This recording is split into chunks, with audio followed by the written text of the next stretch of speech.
It's the Locked On Flyers podcast for Monday, September 18th. Your daily dose of Flyers news, analysis, and high quality content that didn't quite get the results we wanted from the rookie series this weekend, Russ. Yeah, I've got a lot of good and bad stuff. More bad than good, obviously. Yeah, we'll talk about the highs and lows of the games against the Rangers, plus your nemesis of the week, all on today's show. Your Locked On Flyers, your daily podcast on the Philadelphia Flyers. Part of the Locked On Podcast Network, your team every day.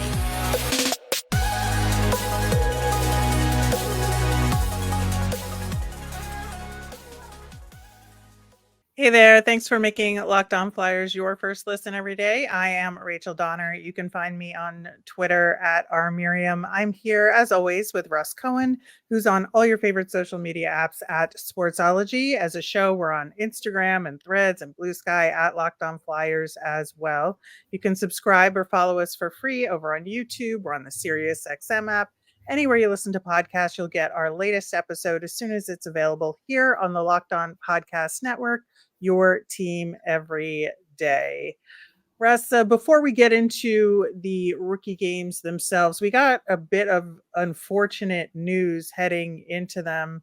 We talked about this a little bit on the Friday show, but J.R. Avon, man, a guy we had talked about so much in terms of having high hopes for this season. He is going to miss the remainder of rookie and training camp. He's got a PCL sprain and is going to start rehab and is going to be out 4 to 6 weeks. Yeah, it's too bad. I wanted to talk to him at rookie camp, and then that's when they were like, well, there's something going on, and then we just didn't get to see him, and that's a shame. But he's a good player, and he'll come back from this. It's nothing serious.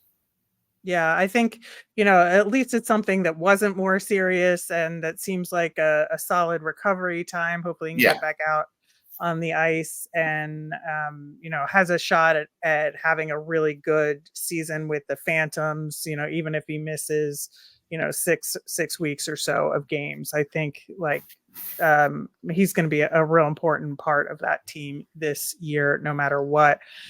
We did have one other injury. Matteo Mann was injured in the second game. Not sure what's going on there long term. They didn't have that information yet as of post game yesterday, but we will see what's happening with him.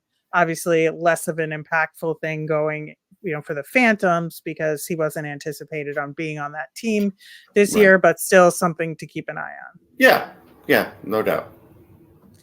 All right, so the Flyers kids fell to the Rangers kids in both games this weekend, 4-2 in the first game, 3-1 in the second game. And I have to say it was very illuminating in terms of just the bigger picture, because you look at kind of the main results overall. I think the trend was that the Rangers players were playing a much more physical game.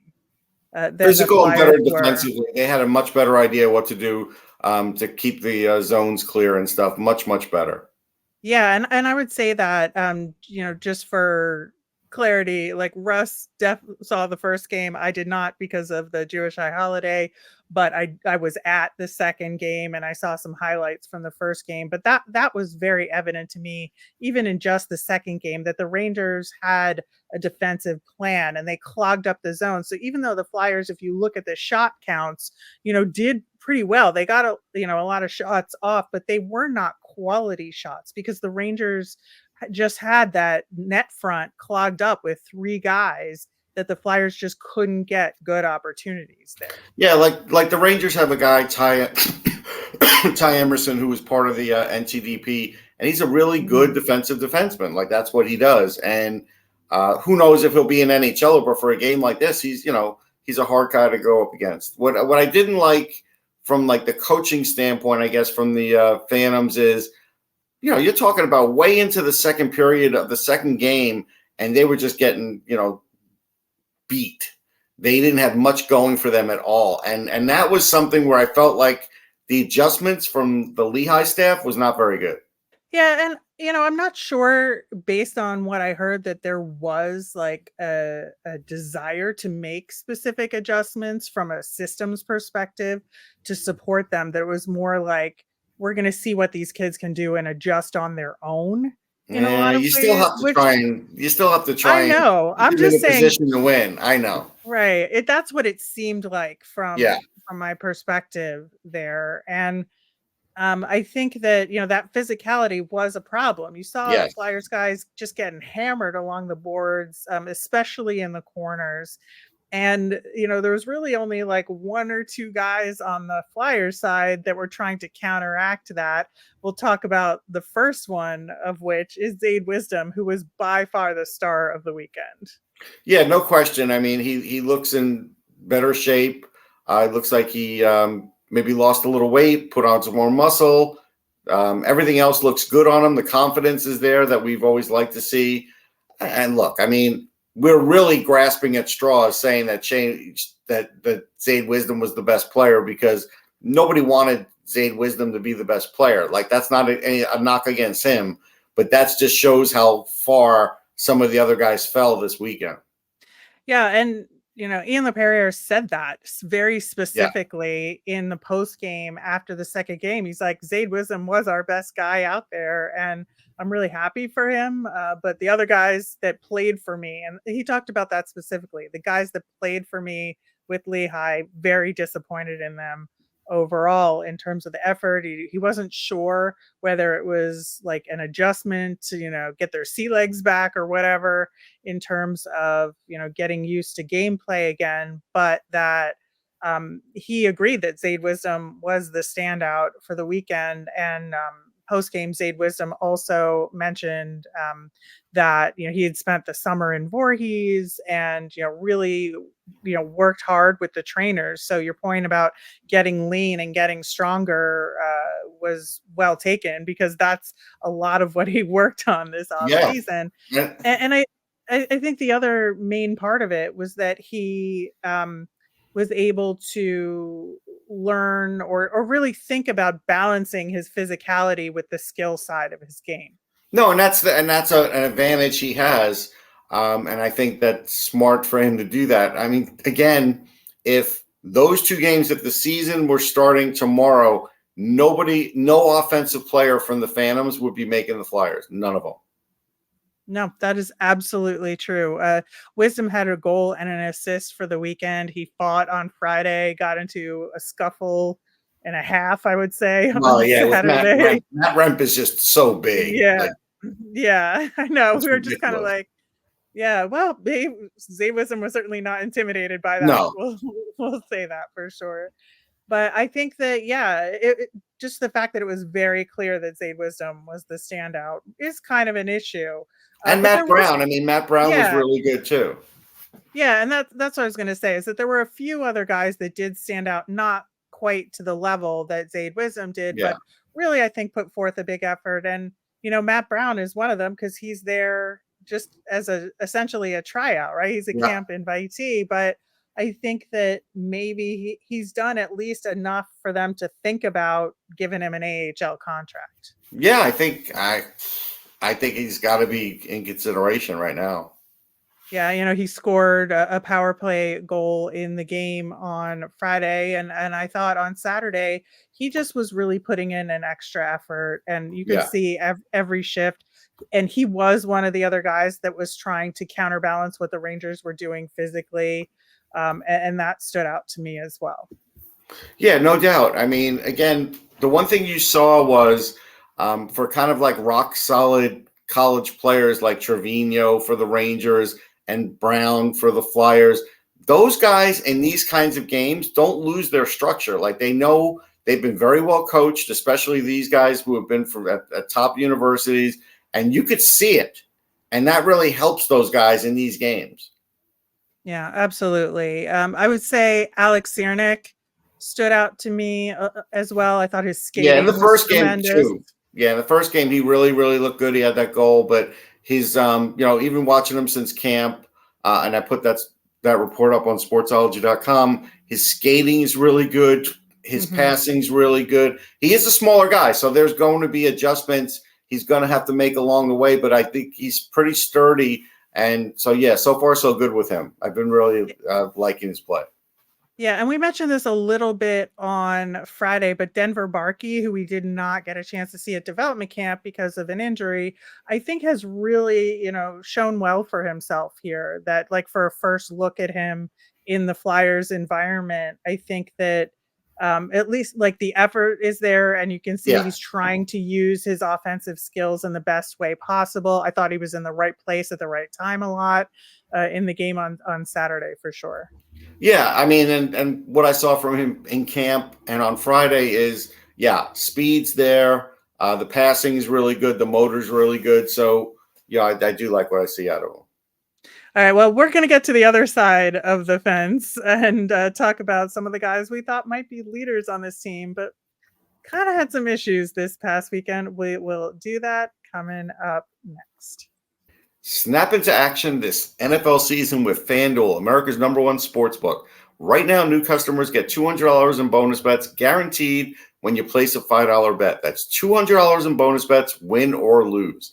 If you've been thinking about joining FanDuel, there's no better time to get in on the action. The app is so easy to use. There's a wide range of betting options, including spreads, player props, over-unders, and more. So visit FanDuel.com/lockedon and kick off the NFL season. FanDuel, official partner of the NFL. We are back to a 5-day-a-week schedule on the show, so we've got lots more content for you coming up this week. Back on the rock pile. Yep, we are going to be looking at the rest of rookie camp, going into training camp. So much stuff happening this week in Flyers land. Getting back to our rookie series recap, Ian LePerriere, like I said, really called out some of his quote-unquote veterans for not performing up to snuff. And I would say Tyson Foerster and Elliot Desnoyers were the two that he singled out the most. Yeah, I mean, there were, some okay moments, maybe game one for both of them. Game two, they really faded. And so, yes, I understand it with Tyson, and you pointed it out in our notes, like his accuracy just wasn't there. And that was the thing. And Desnoyers just wasn't clicking.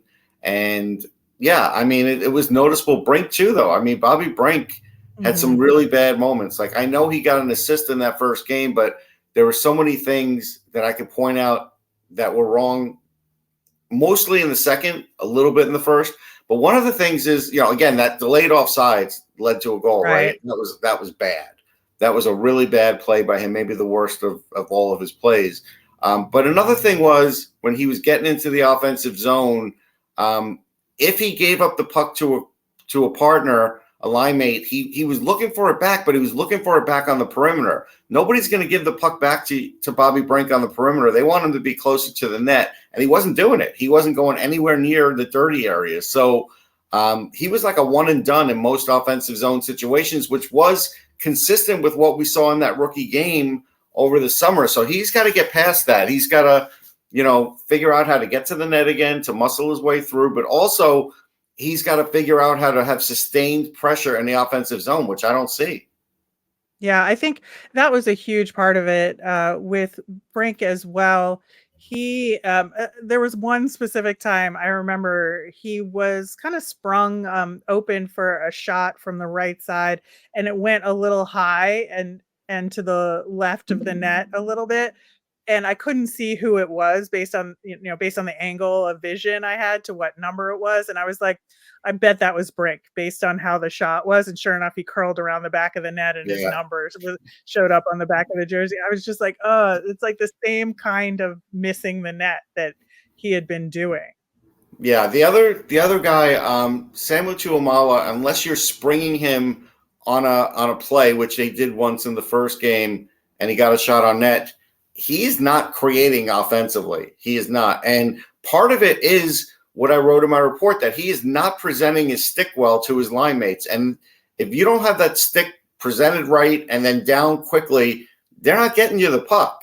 You're just not going to get it, or they're going to try and get it to you and you're going to lose it. But as far as, if you watch him just shoot one-timers on his own, it's like amazing, right? But he can't do this in the game. He hasn't been able to find the space. And so he's like an offensive non-factor, except for maybe like, one good scoring chance a game. Yeah, it was really interesting because I think that you look at him, his speed was great. Like you Sure. watched, his skating looked great, but it was those little things play wise. And I Yes. would sort of contrast that to an Emil Andrae. Right now, Andrae only played in the second game, so it's harder to evaluate a little bit with just one game. But Andrae had a similar kind of speed, but I think played a lot better and smarter. Yeah. And Tuamala did. And that's where you see the big difference between these kind of guys, right? Yeah, there's a difference there. And that's something that Tuamala really has to sort of make up this year to do something. I saw people writing good things about, Helgi Grands. He made the one play, broke up a good play. But again, he's making the team regardless. So I don't really, I'm not really, yeah. I mean, I just think out of necessity, he's going to be on the team. So interesting. I think unless something unforeseen happens, I would think he's going to make it. But we'll see.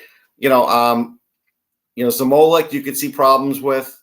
With a lot of guys you could see problems with. The thing that really, gets you is I get it. Like, look, there's no Michkov, there's no Gauthier, but still some of these guys who were, supposedly close, they didn't show what they needed to. And then some of the others that should be really hungry before they go out and get sent out back to their other teams didn't seem hungry enough. The Rangers were hungrier. Yeah. Yeah, I think so. And it was apparent in a lot of it. I think another big thing, and this I think is relative to what maybe some of the weaker structure in the coaching in terms of what the plan was going into it, right, is that I saw with the Flyers a lot of east-west passing, and that's how they were getting up and down the ice, whereas the Rangers were going a lot more north-south than I thought the Flyers were. And that really allowed them to get sprung for these opportunities that were better opportunities. And I think with the Flyers, that's what led to them getting caught and not being able to set up defensively to prevent the Rangers from getting the high danger chances. Yeah, that Trevino goal, him being a left-handed shot, he was able to work his way in towards the net with nobody. With no interaction, nobody trying to get at him, no active stick, nothing. You can't do that.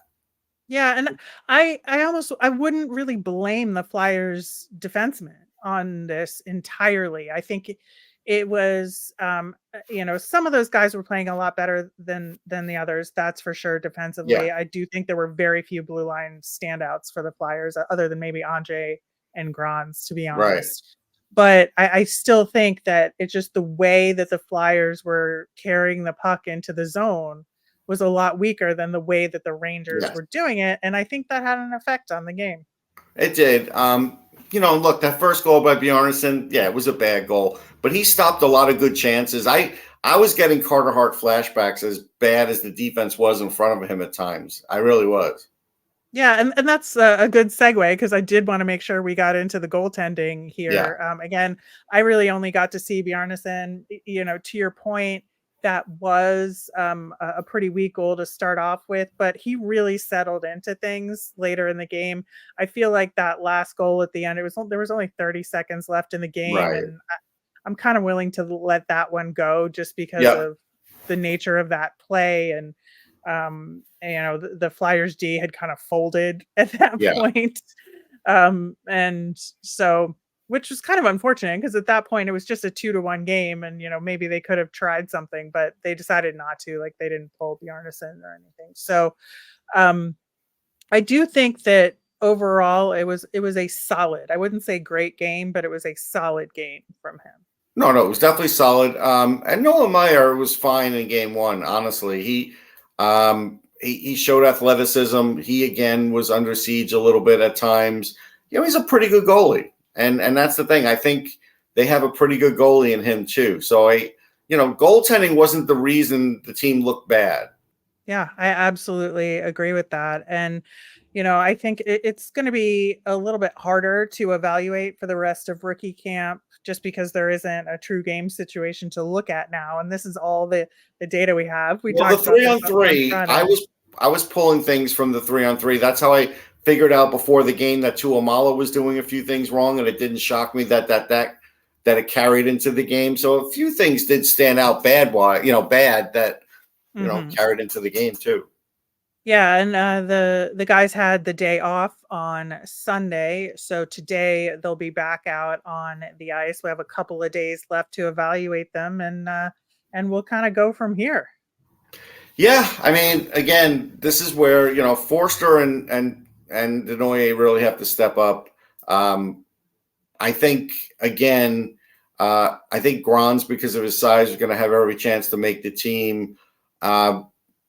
I don't know if anybody else is really going to make it, and I know people are going to say about Andrae, but I think Andrae, just give him. I want to give him that AHL time. I don't want him thrown in there. So it's really up to Foerster and Desnoyers to kind of like force the issue. Now, Torts is going to give Foerster probably more chance than Desnoyers because of his shot, because he's going to look at the team and say, wow, he's got one of the best shots. But again, if he's not going to score, it doesn't matter.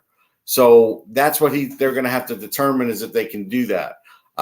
You brought up in the notes on the shot accuracy thing, and I've been saying for 2 years they need a shooting coach, and for 2 years they haven't gotten one. Well, hopefully somebody's listening and adds that to the roster. And, we'll see how the rest of rookie camp goes, who gets the invite to stick around for longer in training camp when that kicks off later this week. In the meantime, it's Monday, so we will have our Nemesis of the week coming up next. All right, before we dig into our Nemesis of the week, I do want to call back to our last summer poll that we did last week, where we were asking who was going to score the first goal for the Flyers in the rookie series. Tyson Foerster was our top vote getter by a mile. We talked about this on the Friday show. That was not the correct answer. The correct answer was Matt Brown. And so good for Matt Brown. We talked about how well he acquitted himself this I tweeted about him in July. I was like, I thought that was a good addition to invite him for Dev Camp. Yeah, for Dev Camp, and he's carried it through. We got to give him credit. Yeah, absolutely. So none of us picked him. No. But we'll see if he gets that AHL contract. I certainly hope he does. For Nemesis of the week, last week we talked about the New York Rangers rookies, which, turned out to be a good reason to have them as a nemesis, as the Flyers didn't win either game. Just a quick side note on that. I had put in the notes, but didn't bring it up as a secondary nemesis, the New Jersey Turnpike, because I knew I was going to have to drive it a bunch. And even though I didn't mention it on the show, it turned out to actually be my nemesis for the week, because I got caught in a lot of traffic trying to get to the Phantoms game. But although that last 15 minutes to get actually into the Phantoms parking lot is a slog. They got to do better with that. It's been so bad for so many years.